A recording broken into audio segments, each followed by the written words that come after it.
नमस्कार। घटना चक्र में आप सबका स्वागत है। आजकल सुबह जब अखबार आता है आपके पास लगभग 40 पेज का, तो सबसे पहला सवाल ये उठता है कि आप क्या पढ़ें। उस 40 पेज में से 60% पेजेस तो जो स्पेस होता है, जगह होती है, वो भरे होते हैं विज्ञापन से। और विज्ञापन है कोई कार का, मकान का, दुकान का, जूते का, दवाई का, तमाम तरह की चीज़ें हैं उस अखबार में आपको मिल जाएंगी और सब डिस्काउंट पे है। तो आपको लगता होगा कि मार्केट वाले कितने मेहरबान हैं, सुबह सुबह 7 बजे अखबार में हमको परोस के भेजते हैं कि हम लोग डिस्काउंट पे आपके लिए चीज़ें लेकर के आए हैं। लेकिन इतना आसान नहीं है। मार्केट जो है बड़ी बेरहम होती है। मार्केट में कोई उदारता का नाम नहीं होता। मार्केट वाले ये चाहते हैं कि जो आपकी जेब में पैसा है, हर महीने आता है या साल में जो आप इकट्ठा करते हैं, उसको उन तक आप पहुंचाएं। और उनको पहुंचाने का जरिया क्या है? उनको पहुंचाने का जरिया है उनका एक सुनहरा विज्ञापन। आज जिस विषय पर हम बातचीत करने जा रहे हैं वो बातचीत है कि आपकी छोटे छोटे जो पैसा इकट्ठा करते हैं, पैसा बचाते हैं, बचत है, उसका निवेश आप कैसे करें। हो सकता है वो लाखों में हो सकता है वो हजारों में हो, और हो सकता है वो सैकड़ों में हो। हर तरह का विकल्प आपके सामने आज पूरी दुनिया में है। बैंक वाला लगा है डिस्काउंट देने में, कार वाला लगा है डिस्काउंट देने में, लाइफ इंश्योरेंस वाले लगे हैं डिस्काउंट देने में। विकल्प आपको चुनना है कि इस पूरे भरे बाजार में जो कि नज़र आ रहा है बहुत खूबसूरत है, उसमें आप कहीं फंस तो नहीं रहे हैं। आज इसी बात का निर्णय हम लोग करेंगे। और निर्णय क्या करेंगे, हम बताएंगे आपको कि मार्केट में जब आप घुसें तो आपके सामने क्या चुनौतियां हैं। खास तौर से जब आपकी जेब भरी हो और लबालब हो और आप इस आत्मविश्वास से भरे हों कि जो निर्णय मैं लेने जा रहा हूं वो बिल्कुल सही है। हमारे बीच में मेहमान है, मैं आपका परिचय करा दूं। अजय गुप्ता जी हैं जो कि इंटीग्रेटेड फिनकैप लिमिटेड के अध्यक्ष हैं। अजय जी, आपका स्वागत है हमारे इस कार्यक्रम में। और हमारे बीच में जीपी अग्रवाल जी हैं जो कि निदेशक हैं PFIL सिक्योरिटीज़ के। अग्रवाल साहब, आपका भी स्वागत है हमारे इस कार्यक्रम में। और नितिन शर्मा है हमारे पास स्कॉट्स म्यूचुअल फंड के, जो कि आपको म्यूचुअल फंड्स और उससे जुड़ी चीज़ों के बारे में बताएंगे। नितिन जी, आपका स्वागत है। और राजीव दयाल हैं हमारे बीच में ओमैक्स कंस्ट्रक्शन लिमिटेड के, जो कि एक नया जो सिलसिला शुरू हुआ है माल बनाने का, उसके बारे में जानकारी बताएंगे। राजीव जी, आपका भी स्वागत है। प्रोग्राम की शुरुआत नितिन हम आपसे करेंगे। मुझे ये बताइए कि मान लीजिए मेरी जेब में या मेरे परिवार में 3-4 लोग हैं, एक के पास 1000 रुपये हैं, एक के पास 10,000 रुपये हैं, एक के पास 10 लाख रुपये हैं। तो तमाम तीनों लोगों के पास मिडिल साधारण मध्यम वर्गीय परिवार है। उसके सामने आज सब जो टेलीविज़न पे आ रहा है, अखबार पे आ रहा है, बड़ा मुश्किल है डिसाइड करना। तो उसके सामने क्या विकल्प आपको नज़र आते हैं आज की डेट में? देखिए, विकल्प कहने को तो इस समय हमारे पास काफ़ी सारे हैं। इसमें जो सबसे महत्वपूर्ण जो सबसे मुद्दा है वो सबसे पहला, या कह लीजिए सबसे पहला जो स्टेप रहेगा हमेशा इन्वेस्टमेंट का, कि आपको एक रिस्क रिटर्न प्रोफाइल जो है अपना वो डिफाइन करना है। साधारण शब्दों में कहें तो ये है कि आप किस फाइनेंशियल मार्केट या किसी भी इंस्ट्रूमेंट के अंदर, फाइनेंशियल इंस्ट्रूमेंट के अंदर किस तरह के रिटर्न जो आप एक्सपेक्ट करते हैं उसी के अनुपात उसमें रिस्क भी इतना ही ज़्यादा होता है। यानी कि आपके संभावना कि आपका जो प्रिंसिपल है उसके अंदर भी लॉस हो जाए, ये संभावना भी उतनी अधिक रहेगी। एक बार ये जो पॉइंट है आपका रिस्क रिटर्न पॉइंट डिसाइड होने के बाद आप इसमें कई तरह के अपने अलग अलग इन्वेस्टमेंट्स कर सकते हैं। इसमें कुछ और मुख्य जो मुद्दे हैं वो विशेष रहेंगे, जैसे कि आपके पास कुछ थोड़ा जो अमाउंट है वो आपके पास कुछ इंश्योरेंस में भी आपको इन्वेस्ट करना ही चाहिए, आपको कुछ मेडिकल इंश्योरेंस भी होना ही चाहिए, आपको हमेशा एक डाइवर्सिफाइड पोर्टफोलियो रखना चाहिए, मतलब कि एक debt, equity, gold, real estate. अब जैसे एक रियल एस्टेट का ये सब मुद्दा बात है। आप बता रहे हैं वो सब बता रहे हैं एक थोड़े एवरेज पढ़े लिखे आदमी का, जो कि थोड़ा सा अर्थशास्त्र का ज्ञान रखता हो या वित्तीय संस्थाओं का ज्ञान रखता हो। लेकिन मैं एक लेमैन की बात कर रहा हूँ, मैं उस पर आता हूँ। आपने बहुत बढ़िया एनालाइज किया। लेकिन मैं अजय जी से एक बात पूछना चाह रहा हूँ कि आज पिछले 2 साल की मार्केट का एनालिसिस अगर मैं आपको करने को कहूँ कि तो हमारा बाजार जो है वो किस तरह के शॉक एब्जॉर्ब के लिए तैयार है और मार्केट का रिएक्शन क्या है आज की डेट में? पहली बात जो आपने पूछी कि एक लेमैन इन्वेस्टर के लिए, लेमैन इन्वेस्टर के लिए मैं ये बोलूँगा कि बैंक डिपॉजिट जो है वो बेस्ट रहते हैं, क्योंकि उसमें क्या है कि उसको किसी चीज़ का आगे के आने वाले टाइम का क्या उसके अंदर फेरबदल होने वाला है या आगे आने वाले टाइम के अंदर क्या रहने वाला है, उसको उससे कोई लेना देना नहीं होता। एक फिक्स रिटर्न उसकी आज फिक्स हो जाती है कि उसको फ्यूचर में आने वाले टाइम में वो रिटर्न उसको मिलती रहेगी। लेकिन बैंक रिटर्न के हिसाब से देखा जाए, इसको दूसरे नहीं, देखिए, बैंक रिटर्न की हम सेक्टर वाइज एनालिसिस करेंगे। मैं सबसे पहले आपसे मार्केट की बात कर रहा था, क्योंकि बैंक रिटर्न के मामले में तो इस टाइम आज की डेट में बहुत बड़ा डिस्प्यूट है, क्योंकि जिस तरह से लो रेट ऑफ इंटरेस्ट जा रहा है। लेकिन मैं आपसे सबसे पहले मार्केट की सेहत के बारे में पूछना चाह रहा हूँ।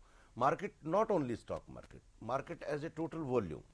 मार्केट आज की डेट में अगर देखा जाए तो बहुत ठीक मार्केट है। लो रेट ऑफ इंटरेस्ट के ऊपर आज की डेट में फंड्स अवेलेबल हैं। ये जो इन्वेस्टर हैं, जो इन्वेस्ट करना चाहते हैं, उनके लिए भी तो ठीक नहीं है, लेकिन जो लोग अपना बिजनेस एक्सपेंड करना चाहते हैं उनके लिए आज की डेट में ये गोल्डन अपॉर्चुनिटी है। ये आप बिजनेसमैन के पॉइंट ऑफ व्यू से कह रहे हैं, लेकिन मैं इन्वेस्टर पॉइंट ऑफ व्यू से इन्वेस्टर पॉइंट ऑफ व्यू से तो अब इंटरेस्ट के अंदर आने वाले टाइम के अंदर तो कोई बहुत अच्छा सिनेरियो नहीं है, क्योंकि इंटरनेशनल मार्केट में भी अगर आप देखेंगे तो यूएस का आज रेट ऑफ इंटरेस्ट 2% का रह गया है, और बाकी भी आने वाले टाइम के अंदर लगता नहीं कि ये रेट ऑफ इंटरेस्ट जो आज की डेट में डाउन जा रहा है, इसको थोड़े टाइम के लिए पर ये इसमें मैं एक चीज़ बोलना चाहूँगा अजय जी की बात को सपोर्ट ही कर रहा हूँ, पर क्योंकि हम इसको इस नज़रिए से भी देखें कि अपना rate of inflation has come down to 3% और 4%, it's less than 4% of for last 1 year, which used to be in a double digit till couple of years back. तो हमारा जो इफेक्टिव रेट ऑफ रिटर्न है investor को वो कम नहीं हुआ है। इफेक्टिवली हमारा rate of return to investor is still one of the highest in the world. हमारा 3% का इन्फ्लेशन रेट है, 6-7% का बैंक रेट है, आरबीआई बॉन्ड्स के अंदर 8% की रिटर्न है, तो 5-6% इफेक्टिवली अभी भी इन्वेस्टर को मिल रहा है, which is very good, which is among the highest in the world. तो बैंक रेट कम हुआ है 10-11% से, आज के दिन 6% हुआ है, लेकिन इन्फ्लेशन जो रियल रिटर्न है इन्वेस्टर को, देखिए, वो तो आपको बैंक रेट से मैं दूसरी बात कह रहा था। आपको इन्फ्लेशन लेस करने के बाद ही करना पड़ेगा। अजय जी ने जो बात की, अजय जी ने कहा मार्केट की सेहत अच्छी है। मैं दूसरी बात कर रहा हूँ, जिस इकोनॉमी में जॉब नहीं जनरेट हो रहे हो, जिस इकोनॉमी में नई इंडस्ट्री नहीं लग रही हो, जिस इकोनॉमी में कैपिटल इन्वेस्टमेंट नहीं हो रहा हो, उस इकोनॉमी में मार्केट की सेहत जब आप बात करते हैं तो मार्केट की सेहत से क्या बताना चाहते हैं आप? नहीं, ये तो कहना मैं एग्री नहीं करूँगा कि इसमें नई इन्वेस्टमेंट्स नहीं हो रही हैं। नई इन्वेस्टमेंट्स बहुत हो रही हैं। आज के दिन अभी इकोनॉमी रिवाइव होनी शुरू हुई है। There's so many new projects coming in every day we see. Today we saw Tata Tisco is putting up a 1700 crore project for expanding its steel production. Tata की बात छोड़ दी, बिकॉज चाइना का दरवाजा खुला है जब से, तो steel is on a higher side. You see, the industry has to, basically there has to be a demand. नहीं, बट अगर आप छोटे जो बी कैटेगरी, आप, मैं मार्केट की बात कर रहा हूँ, बी कैटेगरी शेयर्स और सी कैटेगरी शेयर्स को अगर आप देखें, हल्का सा राइज क्योंकि मार्केट में तेजी है उससे है, लेकिन जो ईपीएस है टोटली, अगर आप उन बी और C category share, Nitin you can correct me if I am wrong, कि जो ईपीएस है बी और सी कैटेगरी कंपनीज की, उसमें तो कोई इजाफा नहीं हुआ है। नहीं, इनफैक्ट ऐसा नहीं है त्यागी जी। पिछले जो करीब अगर हम पिछले 2 से 3 सालों के जो वित्तीय परिणाम हैं अलग अलग कंपनीज के, चाहे वो बी और सी ग्रुप की कंपनीज क्यों नहीं रही हो, उनके सभी के फाइनेंशियल रिजल्ट्स में काफ़ी एक अच्छी इंप्रूवमेंट हुई है। इसके अंदर एक सपोर्टिव फैक्टर रहे हैं। एक तो सभी ज़्यादातर कंपनीज ने थोड़ी सी रिस्ट्रक्चरिंग की थी, एकदम से जो उन्होंने ज़्यादा कैपेसिटी एक्सपेंड की थी, काफ़ी ज़्यादा लोगों को हायर किया था, उससे एक दोबारा से उन्होंने कुछ जैसे कहते हैं कि छटनी हुई और रिस्ट्रक्चरिंग वगैरह करके। दूसरा, सबके लिए इंटरेस्ट कॉस्ट जो थी वो हर एक ज़्यादातर कंपनीज के लिए काफ़ी कम हुई है, तो उसके चलते ईपीएस के अंदर भी एक अच्छी खासी वृद्धि हुई है। जहां तक कि मुख्य मुद्दा है कि आप कह रहे हैं कि बाजार की क्या हालत है इस समय, तो ओवरऑल एक मैं कहूंगा कि काफी एक स्टेबल एनवायरनमेंट है इस समय। जो मार्केट के जो हमारे जो मेजर पार्टिसिपेंट्स हैं, कुछ एक अनसर्टेनिटी थी पिछले करीब 1 से 2 सालों के पीछे, जबकि आईएफसीआई, यूटीआई और आईडीबीआई ऐसे नामों पे सवालिया चिन्ह लग रहे थे, क्योंकि इन सभी इंस्टीट्यूशंस के पास मार्केट की सेहत को देखने के लिए क्या पैरामीटर होते हैं कि जीडीपी ठीक हो, जी हाँ, इन्फ्लेशन ठीक हो, फाइनेंशियल लॉसेस ठीक हो बजट के, बिल्कुल, और तीसरा जो है अनएम्प्लॉयमेंट का डाटा अवेलेबल हो और अनएम्प्लॉयमेंट का प्लान हो। तो एक बड़ा पैरामीटर तो गायब है इसमें से। अब देखिए इसके अंदर मुख्यतः दो मुद्दे हैं। एक तो जो एक नेगेटिव जो है वो हमारे सामने मुख्यतः ये है कि फिस्कल डेफिसिट जो है कि सरकार का जो घाटा है वो बहुत ज्यादा है। लेकिन दूसरे ही हाथ पे हम उसी समय में हमारे पास कुछ पॉजिटिव भी हैं, जैसे कि एक करंट अकाउंट सरप्लस जो हम पिछले दिनों से करते रहे हैं, उसके चलते एक जो विदेशी मुद्रा का जो भंडार है, बहुत अक्सर ही बातें होती रहती हैं कि अब तो सवाल ये उठने लगा है कि शायद हमारे पास जरूरत से ज्यादा ही अधिक कुछ भंडार है, उसके अंदर ग्रोथ अच्छी हुई है। और दूसरा जहां तक देखिए जो जॉब मार्केट और एम्प्लॉयमेंट का जहां तक प्रश्न है, तो वो हमें देखना चाहिए कि जो services sector of the economy है वो अब काफी अच्छा कर रहा है, और जो हमें जो आने वाले समय में भी जो एम्प्लॉयमेंट अपॉर्चुनिटीज आएंगी वो उसी सेक्टर में आएंगी। मैन्युफैक्चरिंग या एग्रीकल्चर के अंदर हमारे पास वैसे भी भारत के पास ऐसी कुछ विशेषताएं अपनी नहीं, कोई नहीं एग्रीकल्चर में तो we are totally only 25% now, we have having 65% of the service sector at present. तो जो अगर आप देखें टोटल इकोनॉमी की हालत देखें तो ये कि सर्विसेज सेक्टर के अंदर क्योंकि अपने आप में ग्रोथ काफी अच्छी है, हम इस साल भी करीब आरबीआई के जो एस्टिमेट्स हैं उसके अकॉर्डिंग हम करीब 8 से 8.5% तक की ग्रोथ सर्विस सेक्टर में आराम से देख सकेंगे।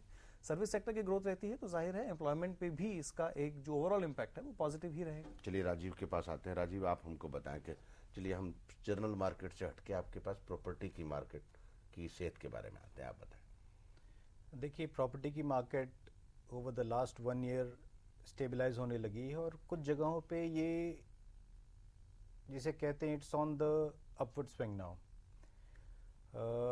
खासकर आपने अभी देखा होगा कि कंट्री के हर कोने पे नए नए शॉपिंग मॉल्स बनने की अनाउंसमेंट हो रही हैं। कई शॉपिंग मॉल्स बन भी चुकी हैं।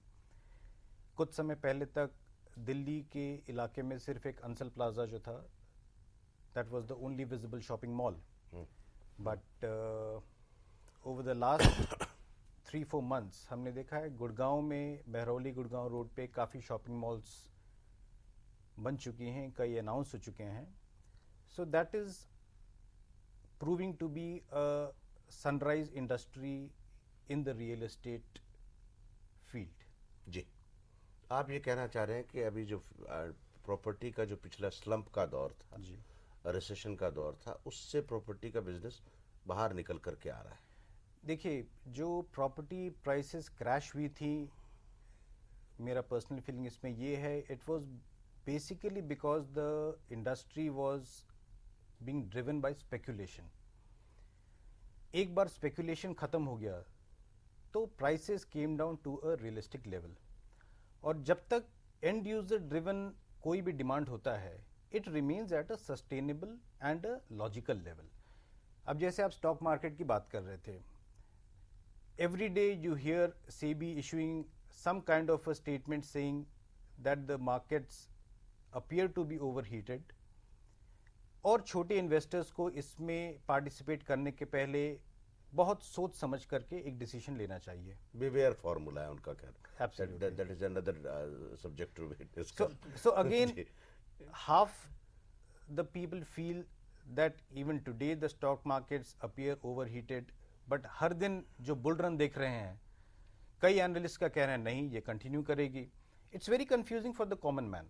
अ similar kind of activity happened in real estate over the past few years, where things were driven by speculation. अब धीरे धीरे it is being driven by and demand. चलिए हम लोग चलते हैं एक छोटे से ब्रेक की, और ब्रेक के बाद लौट करके आएंगे और बताएंगे कि निवेश के क्या विकल्प आपके लिए उपलब्ध हैं और किस क्षेत्र में उपलब्ध है और कैसे सही निर्णय आप ले सकते हैं अपने निवेश को सही ढंग से निवेश करने के लिए। एक छोटे से ब्रेक के बाद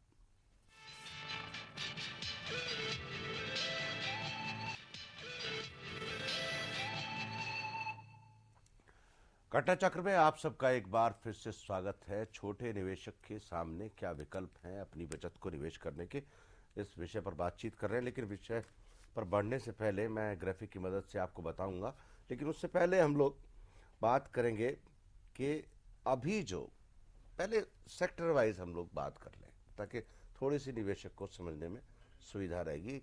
दयाल साहब ने बात की कि स्टॉक मार्केट हीटअप है, तो नितिन आप मुझको ये बताएं, आज की डेट में जिस तरह से हर्षद मेहता कांड हो चुका है, केतन पारेख कांड हो चुका है, यूटीआई हो चुका है, मतलब स्मॉल इन्वेस्टर और खासतौर से रेगुलेटर जब कह रहा है बिवेयर, तो आम आदमी जंप करते हुए डरता है आज की डेट में।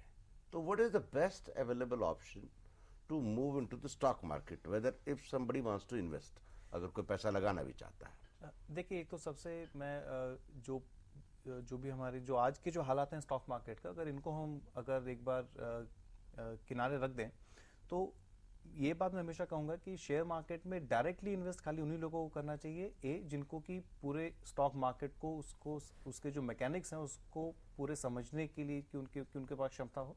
दूसरा, उनके पास अपने इन्वेस्टमेंट्स को फॉलो अप करने के लिए रोज का समय हो। अगर आप दोनों ही काम, अगर आप उस ट्रेड को समझते नहीं है और आप उसको रेगुलर बेस पे फॉलो नहीं कर सकते हैं, तो आपको ये डायरेक्ट इन्वेस्टमेंट टिप्स के बेसिस पे, या शेयर ब्रोकर ने मुझे ये आज ये बोल दिया है कि ये डबल हो रहा है, या मेरे दोस्त ने टिप दी है, उनको अवॉइड करना चाहिए। खास करके आज के जैसे कि एक कहूँगा कि थोड़ा सा एक ओवर हीटेड मार्केट है, इसके अंदर एक हमेशा ही एक मोर एडवाइजेबल जो एक रूट रहेगा वो म्यूचुअल फंड का रहेगा। आपके पास आज बहुत ज़्यादा चॉइस है। आज कुछ ये नहीं है कि यूटीआई में ही या किसी एक या दो म्यूचुअल फंड्स में ही आपको इन्वेस्ट करना हो। आज इस समय कम से कम 50-60 या शायद इससे भी अधिक आज जो है total mutual fund equity schemes हैं। उसके अंदर एक प्रोफेशनल जो लोग हैं वो आपके बारे में डिसीजन ले रहे हैं। आप उन सभी स्कीम्स की जो हिस्टोरिक परफॉर्मेंस रही है उसको देख के कीजिए कि किस तरह के बाजार के अंदर, तेजी के बाजार, मंदी के बाजार में किस तरह की परफॉर्मेंस इनकी रही, किस तरह का रिस्क रिटर्न इन लोगों ने ऑफर किया। उसके बेस पे मैं कहूँगा कि हमेशा ही रिटेल इन्वेस्टर को खास करके म्यूचुअल फंड्स के थ्रू ही इन्वेस्ट करना चाहिए, कम से कम शेयर बाजार में। मैं एक सवाल करना चाहूँगा इस चीज़ पे। आपका कहना है कि आज की तारीख में यूटीआई और आईएफसीआई जैसे गवर्नमेंट म्यूचुअल फंड्स के अलावा कई प्राइवेट म्यूचुअल फंड्स हैं, आई एंटायरली एग्री। लेकिन आपने अभी कुछ दिन पहले पढ़ा होगा, I as a common investor was definitely disturbed. एक वो अलायंस के बारे में कई हेडलाइन स्टोरीज आई कि उनके चीफ एग्जीक्यूटिव ने इसमें कुछ इरेगुलरिटीज़ की, या there was a lot of suspect transactions. Ultimately तो ये आपका नेट एसेट वैल्यू के ऊपर रिफ्लेक्ट करेगा, और अल्टीमेटली अगर इस चीज़ के ऊपर में कंट्रोल नहीं होता है तो एक कॉमन इन्वेस्टर मारा जाता है।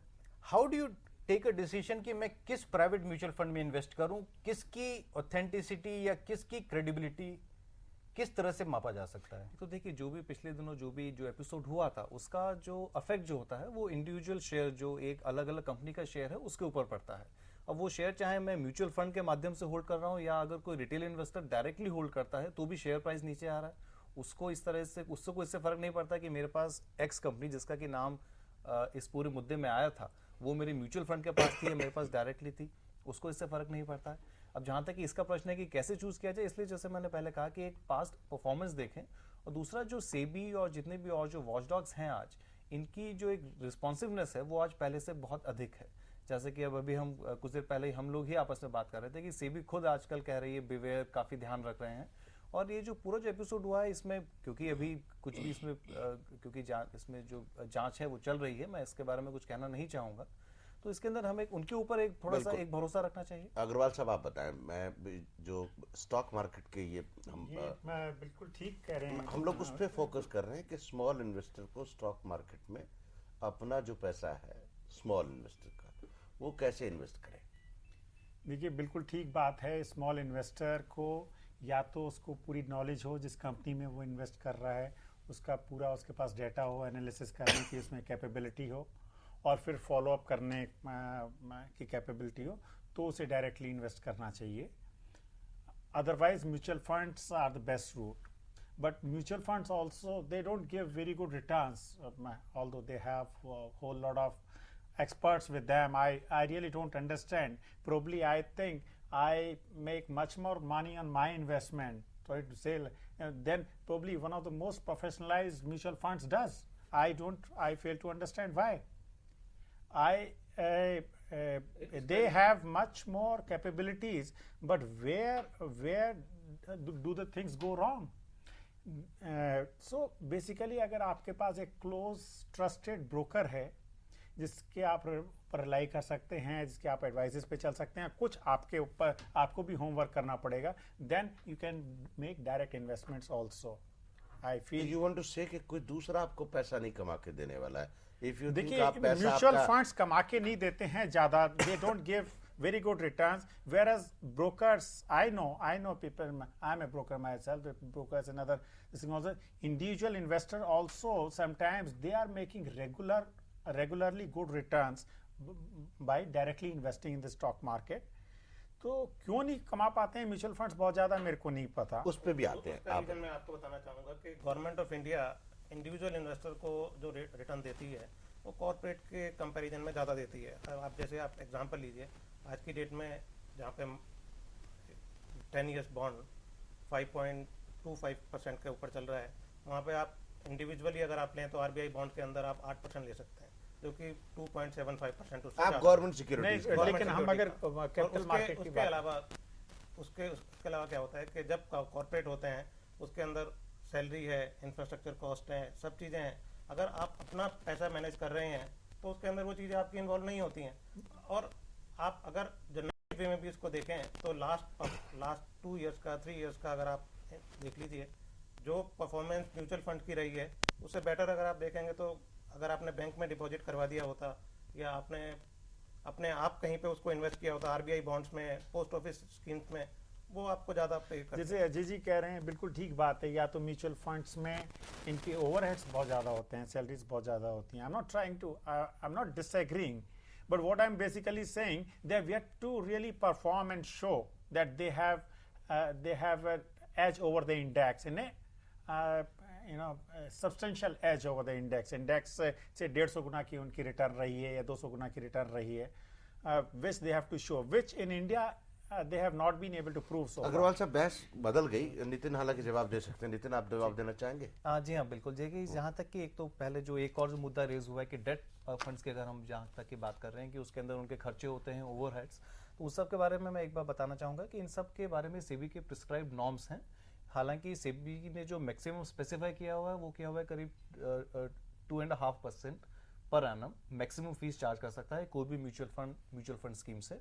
और जबकि 100 करोड़ से ऊपर के फंड्स के लिए ये संख्या है 2.25%। नितिन जी, मैं आपसे एक एज इन्वेस्टर बात करना चाहूँगा कि अगर मुझे 8% का आज की डेट में, देखिए मैं आपको एक मिनट, अगर एज ए इन्वेस्टर मुझे 8% का रिटर्न आरबीआई बॉन्ड के अंदर सिक्योर्ड मिल रहा है और म्यूचुअल फंड के अंदर आप उस फंड्स को कहाँ पे इन्वेस्ट करेंगे कि जिससे कि आपको सिक्योर्ड 8% से ऊपर का आपको रिटर्न आ जाए? डेप्ट मार्केट में ही मैं ये जानना चाहूँगा। देखिए, ये इस बात पे तो मैं बहस कर ही नहीं रहा हूँ। इसका तो ये तो स्थिति बहुत ही स्पष्ट है कि 8% से ज़्यादा तो कोई भी गारंटीड रिटर्न आपको कोई दे ही नहीं सकता है। मैं खाली स्पष्ट कर रहा हूँ कि जो संख्या जो है 2.25 भी ज़्यादातर म्यूचुअल फंड्स जो है इंडिया में, वो आप करीब 1 से 1.5% के बीच में चार्ज करते हैं। ओवरऑल एक्सपेंसेस जो हैं वो इतने ज़्यादा नहीं है। एक सवाल और भी उठता है। जी अजय जी प्लीज। मैं यही जानना चाहता हूँ कि स्मॉल इन्वेस्टर वो 8% में क्यों नहीं इन्वेस्ट करे, वो डेप्ट मार्केट में क्यों लगाना चाहेगा? देखिए, इसके दो मुद्दे आ जाते हैं। दूसरा एक और जो मुद्दा हम जो बात कर रहे हैं कि 8% जो है वो एक फिक्स रेट है, एक फिक्स मैच्योरिटी। लेकिन यदि आप इंटरेस्ट रेट्स पे अगर आपको लगता है कि इंटरेस्ट रेट यदि भविष्य में और कम भी आ सकते हैं, तो आपको पता है कि जो मैं पेपर जिसमें कि मैं आज 5.25 की यील्ड पे जो मैं इन्वेस्ट कर रहा हूँ, हो सकता है कि ये यील्ड कल को गिर के 5% हो जाए। इन दैट केस जो मेरे होल्डिंग पीरियड रिटर्न है वो हो सकता है 15 से 20% हो। जैसा कि हमने पिछले 2 सालों के अंदर देखा है कि एक टिपिकल डेट फंड ने 15% से 20% तक के रिटर्न दिए हैं। हालांकि नहीं, मगर वो लेके वो मुद्दा एक अलग हो जाएगा। ये डिसीजन की बात आप कर रहे हैं, जो what I can gather is आपको अल्टीमेटली ये तो चूज करना ही पड़ेगा कि डेट में जाना है या इक्विटी में जाना है। अगर डेट में जाना है तो उसके ऑप्शंस खुले हुए हैं, इक्विटी पे जाना है तो उसके रिस्क भी खुले हुए हैं और रिस्क आपके सामने है। तो कम से कम ये तो आपको चूज करना है। जो हम बात कर रहे हैं यहाँ, वो ये बात कर रहे हैं कि स्मॉल इन्वेस्टर के पास, जिसको ये भी नहीं पता आज की मार्केट में कि डेट में क्या रिटर्न है और इक्विटी में क्या रिटर्न है, तो आप फाइनेंशियल डॉक्टर कैसे बनेंगे? सर, एक सवाल मैं करना चाहूँगा मिस्टर गुप्ता से। डेट फंड, इक्विटी फंड, ये सब तो चलिए ऐसे मुद्दे हैं where you require some kind of education, where you require some kind of IQ to understand these elements. एक छोटा सा मुद्दा जरा क्लैरिफाई कीजिए। आपने एक सुझाव दिया था कि bank deposits are the safest and most secure form of an investment for a small investor. Bank में अगर मैं फिक्स डिपॉजिट पे 2 लाख रुपए रखता हूँ या 5 लाख रुपए रखता हूँ, कोई आदमी रिटायर होता है, उसके पास पेंशन के और प्रोविडेंट फंड के 5-7 लाख रुपए होते हैं, तो क्या वो 5-7 लाख रुपए फिक्स डिपॉजिट में डालता है और वो 100% सिक्योर होता है? 100% तो नहीं है, लेकिन उसमें क्या है कि स्मॉल इन्वेस्टर के लिए गवर्नमेंट गारंटी होती है अप टू 2 लाख रुपीज़। उसमें अगर बैंक डिफॉल्ट भी करते हैं तो 2 लाख रुपीज़ गवर्नमेंट पे करेगी। और अगर 2 लाख से ऊपर आपका तो फिर वो इन्वेस्टमेंट है, आपको बैंक के ऊपर रिलाई करना पड़ेगा, या बैंक के नेशनलाइज बैंक है या दूसरे बैंक है, उसमें किसकी क्या प्रायोरिटी है, उसके बेसिस के ऊपर आप डिसाइड कर सकते हैं।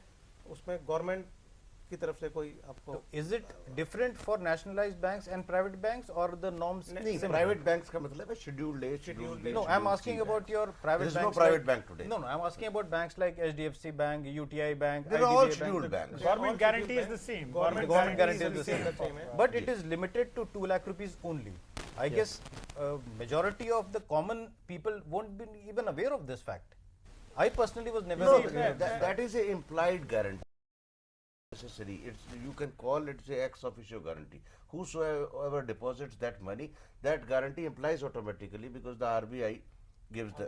If I am not RBI wrong. की गाइडलाइंस के Yeah. accordingly। But the और limitation is इसके 2 अलावा lakhs. भी क्या है कि आज की डेट में अगर आप देखेंगे तो आरबीआई का हर बैंक के ऊपर कंट्रोल है, सिवाय ये जो छोटे प्राइवेट बैंक हैं नहीं, छोटे प्राइवेट बैंक भी are आज की date also में- governed by the RBI. There is no bank, as per my knowledge is concerned. बिल्कुल। There is no bank which is private. There is all scheduled banks bank. No, what governed by about- RBI. governed by RBI. Ritin, you can correct me. हाँ नहीं, देखिए private और public की जहाँ तक बात है वो बात है इसकी ओनरशिप की। जी। और जो शेड्यूल की जो बात है कि शेड्यूल कमर्शियल बैंक्स या शेड्यूल कोऑपरेटिव बैंक्स, वो उनके जो मॉडस ऑपरेंडी किस तरह से वे काम करते हैं और उनके जो रूल्स रेगुलेशंस हैं उसके हिसाब से है। जी। जहाँ तक कि ये जो जहाँ तक कि ओवरऑल डिपॉजिट्स पे गारंटी का जो है वो डीजीआईएस एक इंश्योरेंस होता है जिसके तहत भारत सरकार जो है ये बेसिकली ये एक एजेंसी है, director Which has general of the whole insurance thing. और समथिंग, मुझे एग्जैक्ट उसका पूरा नाम ध्यान नहीं आ रहा जी। है, जो कि 1 लाख रुपए तक के डिपॉजिट जो हैं उनको गारंटी करती है। जहां तक मेरा मानना है ये 1 लाख है, इस संख्या 2 लाख नहीं है। जी। और ये चलिए, जो कोऑपरेटिव बैंक के हर महीने कोई ना कोई स्कैम सामने नजर आ उस स्कैम की बात नहीं करेंगे दयाल साहब। नहीं, नहीं नहीं, तो पता क्या विषय बदल रहा है, मेरे पास समय भी कम है, मैं आऊंगा क्योंकि मेरे पास दूसरे ऑप्शन भी मुझे बात करने हैं। और हम लोग चले स्कोप ऑफ इन्वेस्टमेंट, यानी कि निवेश का दायरा क्या है और उसको देखें। पहले तो हम ये बता दें कि फाइनेंशियल प्लानिंग का अर्थ क्या है। Financial planning is simply the process of identifying the wealth accumulation and protection goals and developing a coordinated plan to help prioritize the future financial decisions of individuals. अगर हम देखें मूल मुद्दे क्या हैं, define your goal, assess your tolerance for risk, develop a plan for how to reach your goals. Mutual funds के बारे में बात करें। Mutual funds seek to mobilize the savings of a large number of investors and then commonly invest the amount. Investors can diversify their portfolio and use the experience of professional managers in mutual funds to make the best investment which is suited to their needs, be it in debt or equity. Types of funds which are available in the market: equity funds, debt funds, balance funds, diversified funds, equity linked saving schemes, funds and sector funds. What to look before investing in a mutual fund? Check the offer document, understand the fund's investment objective, know the risk profile of the scheme, look the portfolio asset allocation strategy, check the track record of the fund manager, look the expense ratio. Why does one need insurance? Insurance की बात बाद में करेंगे, हम लोग चलेंगे छोटे से ब्रेक की ओर। ब्रेक के बाद लौट करके आएंगे कि आप अपना पैसा कैसे निवेश करें, इसका निर्णय कैसे लें। छोटे से ब्रेक के बाद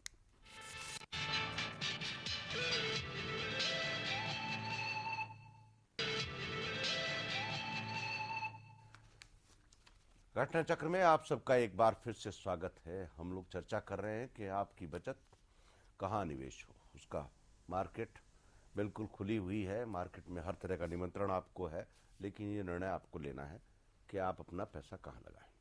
बातचीत में हमारे साथ 4 मेहमान शामिल हैं। अजय जी हैं, जीपी अग्रवाल साहब हैं और राजीव दयाल हैं और नितिन शर्मा जी हैं। अग्रवाल साहब, मैं आपसे एक बात और करना चाहता हूँ कि हमने शेयर मार्केट की बात की। शेयर मार्केट में अमूमन ये होता है कि जो हम बात कर रहे हैं, आम आदमी को क्या तलाश है आज की डेट में, उसको एक फाइनेंशियल डॉक्टर चाहिए कि वो जो ये बताए कि साहब चलिए आपके पास इतने पैसे हैं और मैं आपको ये जो स्कीम्स है पूरे देश में अवेलेबल, म्यूचुअल फंड्स को छोड़ भी दें, mutual fund is one of the kind of A doctor, ऐसा कोई आदमी नहीं मिल रहा है। ही इज कंफ्यूज्ड मैन, थोड़ा सा दिग्भ्रमित है। उसको ये नहीं पता होता कि भाई मेरे पास अगर 1000 रुपये हैं तो 1000 रुपये के लिए क्या ऑप्शन है, या 1 करोड़ रुपया है तो उसके लिए क्या ऑप्शन है। 1 करोड़ वाले को छोड़े भी हम, क्योंकि उसके पास तो तमाम तरह के दूसरे साधन हैं। लेकिन जो हमारी महिलाएं इन्वेस्ट हैं, जिनके पास 10,000 रुपया है या 15,000 रुपया है या परिवार में लड़कियां हैं जिनके पास 20,000 रुपया है, 25,000 रुपया है, इस तरह का जो मेजर इन्वेस्टर है उसके पास क्या, आपने बताया बैंक, आप कह रहे हैं म्यूचुअल फंड के पास आइए, आप कहते हैं प्रॉपर्टी में आइए, आप क्या कहेंगे कहाँ जाना चाहिए? शेयर मार्केट में आइए। नहीं, शेयर मार्केट तो मैंने पहले ही रूल आउट की। इस शेयर बातचीत मार्केट को इसमें rule out तो नहीं कर सकते आप, नहीं करना चाहिए। Share market is the life blood of the economy, और ये नहीं है कि आप लाइफ ब्लड है तो हर आदमी को उसमें घुस जाना चाहिए। जैसे मैंने पहले भी कहा, इसके अंदर शेयर मार्केट में ऑफ कोर्स हर कोई आदमी नहीं घुस सकता। म्यूचुअल फंड के थ्रू घुसना चाहिए अगर आदमी ने घुसना है, but if you have the capabilities तो आप डायरेक्ट उसमें स्टडी करके आप कर सकते उसकी हैं। बात तो अग्रवाल साहब हम नहीं कर रहे हैं। हम तो अभी ये बात कर रहे हैं कि आप छोटे शहर में हैं, जैसे एक नया बड़ा बिजनेस हुआ, जैसे एक कंपनी को ले, Sahara is now the biggest real estate company in the coming days, जो अगर हमने ऑब्जर्व किया हो, it is India number 1 now. आप देखें, जबकि kind of projects they are coming in. हाँ, प्रॉपर्टी में अगर हम प्रॉपर्टी को एनालाइज करें इस दौर में, पिछले 5 सालों में प्रॉपर्टी का कोई फ्यूचर नजर नहीं आया। या तो किराए भी स्टेबल रहे, प्रॉपर्टी की कीमत भी स्टेबल रही, और जो मार्जिनल एक्टिविटी प्रॉपर्टी में होती है वो ही उससे ऊपर नहीं बढ़ी एक्टिविटी। और आप महानगरों की बात छोड़ दें, क्योंकि बॉम्बे में सैचुरेशन पे है, बेंगलोर फैल रहा है, दिल्ली भी फैल रही है, लेकिन उसके बावजूद भी अभी भी प्रॉपर्टी की तरफ जो आदमी है वो बढ़ नहीं रहा। अजय, राजीव? देखिए, कॉमन मैन को कुछ हिस्सा प्रॉपर्टी में जरूर इन्वेस्ट करना चाहिए, because that is as good as creating a asset. मैं ये नहीं कहता कि आप स्पेकुलेशन के लिए इन्वेस्ट करें कि हाँ प्रॉपर्टी की प्राइसेस बढ़ती जा रही हैं तो मैं इसमें अब इन्वेस्ट कर लेता हूं, कुछ समय बाद प्रॉपर्टी प्राइसेस बढ़ जाएंगी तो I will sell off my holdings and there will be some gains which will be accruing to me. वो एक गलत धारणा है।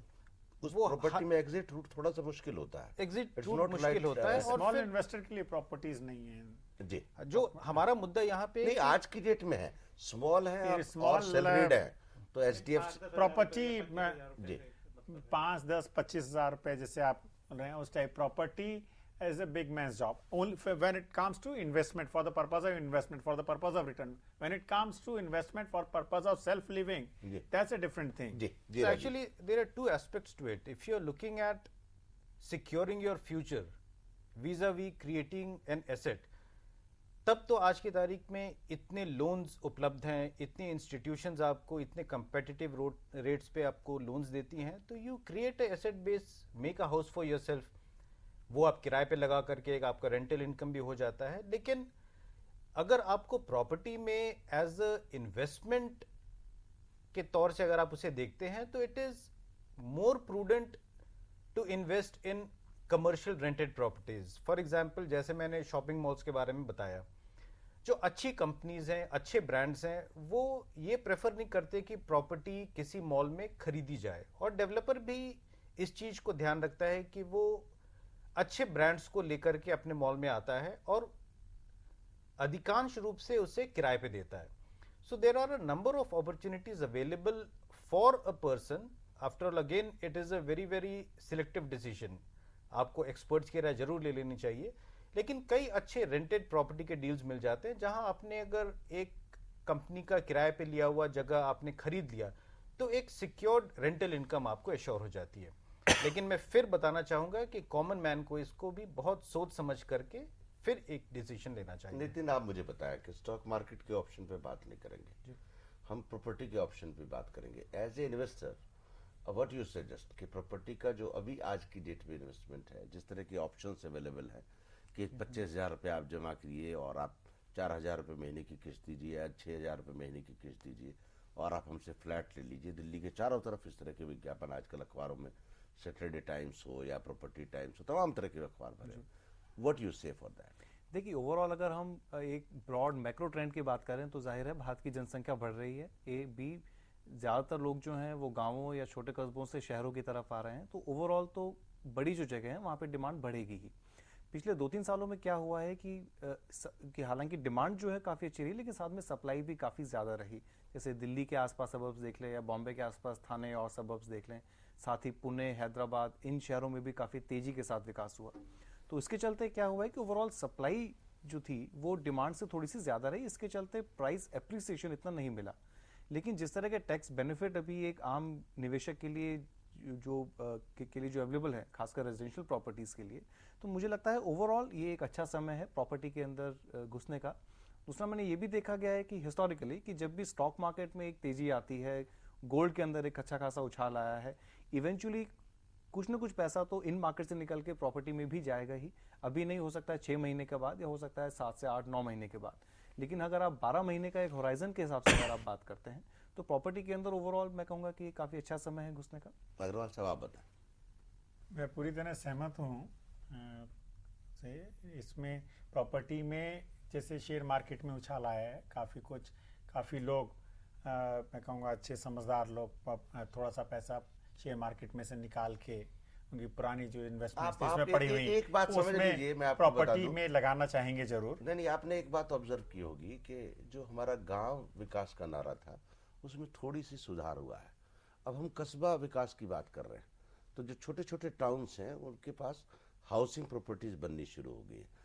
उस पॉइंट ऑफ व्यू से मैं कह रहा हूँ कि जैसे मान लीजिए फार्मर भी है, उसके पास फसल के 50,000 रुपये हैं, उसको गाँव में से निकलने का एक सपना है, उस हिसाब से मैं उसके देखिए, ऑप्शन मैं पूछ रहा हूँ। बेसिकली प्रॉपर्टी में एक चीज़ समझता हूँ, जैसे हम स्मॉल इन्वेस्टर्स के हिसाब से बात कर रहे हैं, तो स्मॉल इन्वेस्टर्स क्या अच्छे लेवल तक का एक इन्वेस्टर प्रॉपर्टी में बेसिकली अपनी नीड के लिए इन्वेस्ट करेगा, और जो बहुत ज़रूरी है उसके मेंटल, उसमें क्या रिटर्न मिलेगी, एप्रिसिएशन होगा नहीं होगा, उसमें हरदम एक सवाल निशान रहता है।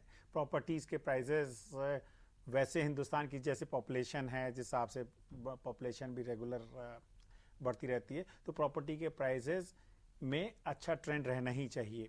और नहीं भी रहे तो ये एक ऐसी इन्वेस्टमेंट है जो हर किसी को करनी चाहिए। कम से कम अपना घर या अपना कोई बिजनेस है तो अपना बिल्डिंग में उसका ऑफिस हो, अपना ऑफिस हो, उस हिसाब से तो इन्वेस्टमेंट करनी बहुत ज़रूरी है। उसके अलावा अगर आपको सरप्लस इन्वेस्टमेंट करनी है तो उसके अंदर प्रॉपर्टी में मेरे को आज के दिन नहीं लगता कि सरप्लस इन्वेस्टमेंट के हिसाब से बहुत कोई ऑल्टरनेट इन्वेस्टमेंट के लिए प्रॉपर्टी कोई बहुत अच्छा है। उसके हिसाब से मैं कहूँगा जैसे डेट मार्केट है, इक्विटी मार्केट है, दे में be better options. Ajay ji आप बताएं। प्रॉपर्टी के अंदर अगर किसी को इन्वेस्ट करना है तो पहले तो उसको ये देखना होगा कि उसके पास वो फंड जो इन्वेस्ट कर रहे हैं वो अपने फंड्स हैं या वो बोरोड फंड्स हैं। अगर वो बोरोड फंड्स लेके प्रॉपर्टी में इन्वेस्ट करते हैं और उसमें एप्रिसिएशन चाहते हैं तो वो पॉसिबल नहीं होगा। नहीं, वो इक्वेट तो हो जाता है। आप देखिए, वेट भी नहीं हो पाएगा साहब। देखिए क्या है, नहीं आज की डेट में जो प्रॉपर्टी का अगर आप लोन ले रहे हैं, परसेंटेज है, बड़ी लोन किस रेट पे मिल रहा है आपको? 10.5%। 9.5% पे 10.5% पे, 10.5% तो उसको पहले कंपनसेट करना पड़ेगा, उसके बाद एप्रिसिएशन आप देखेंगे जी। लेकिन अगर आप पीछे देखेंगे तो 4 सालों के अंदर प्रॉपर्टी वहीं है। हाँ। अगर किसी आदमी ने 9.5% पे या 10% के ऊपर लेके पैसा लगाया तो 40% नीचे आ गया सीधा। नहीं, बट डेप्रिशिएट तो नहीं हुआ ना। प्रॉपर्टी Depreciate इज नहीं नॉट हुआ, ऑन। लेकिन सर आपको जो वो पैसा देना पड़ रहा है वहाँ पे 9% का इंटरेस्ट देना पड़ रहा है, वो कहाँ से देंगे आप? वो फंड्स हो गया, वो तो और वो funds हो गई।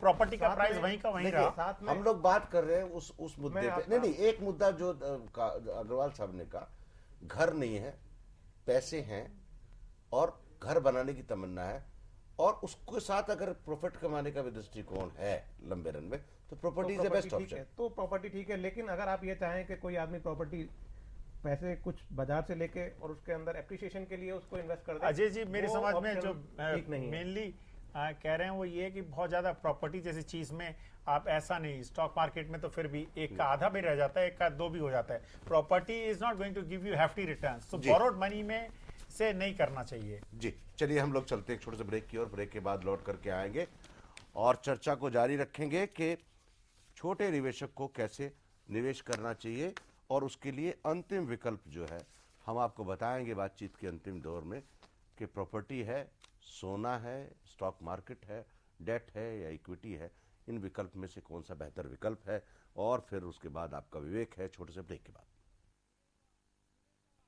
नया फार्मूला खोज